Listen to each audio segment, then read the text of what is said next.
رزق نہ اپنے لیے کمائیں. میں الحمدللہ خانقاہ میں رہنے والا آدمی ہوں. عجیب بات آپ سے کرنے لگا ہوں.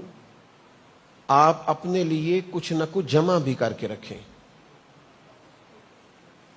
بوقت ضرورت دوسروں کا گلہ نہ کریں کہ فلاں کے پاس بڑے پیسے ہیں تو میں نے مانگے ہیں تو اس نے دیے نہیں. کیوں دے؟ آپ کو پابندی ہے کوئی؟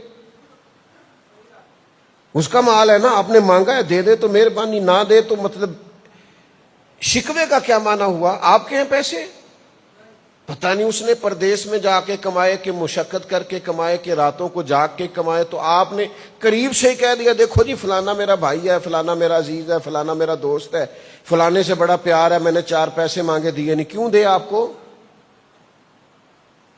آپ اپنے لیے محنت کریں، اپنے لیے جدوجہد کریں. رب بڑا کریم ہے، وہ سبھی کو عطا کرتا ہے. کسی کی محنت اللہ ضائع نہیں فرماتا. ہم کوشش کرتے نہیں، ساری زندگی گلائی کرتے رہتے. فلانے کے پاس بڑا مال ہے تو میرا خیال ہے وہ صبح سے شام تک سویا کرتا تھا اور رات ساری وہ موبائل دیکھتا تھا، تو پیسے خود بخود اس کے گھر چل کے آ گئے ہوں گے. ایسا ہی ہوا ہے میرا خیال ہے. اس نے محنت کی ہے اور آپ نے خالی تقاضا کیا ہے. تو یہ انداز فکر بدلیے. نبی کریم صلی اللہ تعالی علیہ وآلہ وسلم نے ارشاد فرمایا، حضور علیہ الصلوۃ والسلام فرمانے لگے، جو شخص حلال دنیا طلب کرے، جائز طریقے سے مال کمائے، اس لیے کہ اپنے اہل و عیال کے حقوق ادا کرے، اس لیے کہ اپنے پڑوسی پر توجہ دے، اور اس لیے کہ وہ کسی شخص سے مانگنے سے بچے.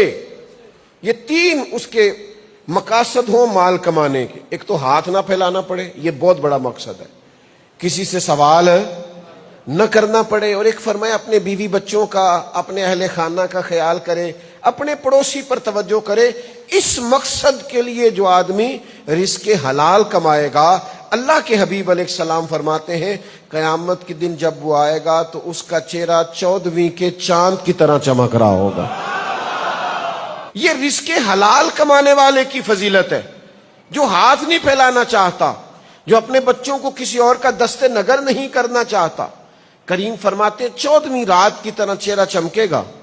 تو میرے بھائی محنت کریں، جدوجہد کریں. آپ کو پتہ ہے جب ایک صحابی نے عرض کیا تھا کہ یا رسول اللہ صلی اللہ علیہ وسلم، میرا دل کرتا ہے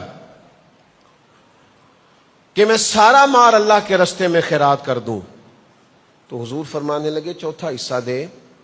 ہم نہیں چاہتے کہ تیرے بچے بعد میں دوسروں کے آگے ہاتھ پھیلائیں. تو حضور نے تو خود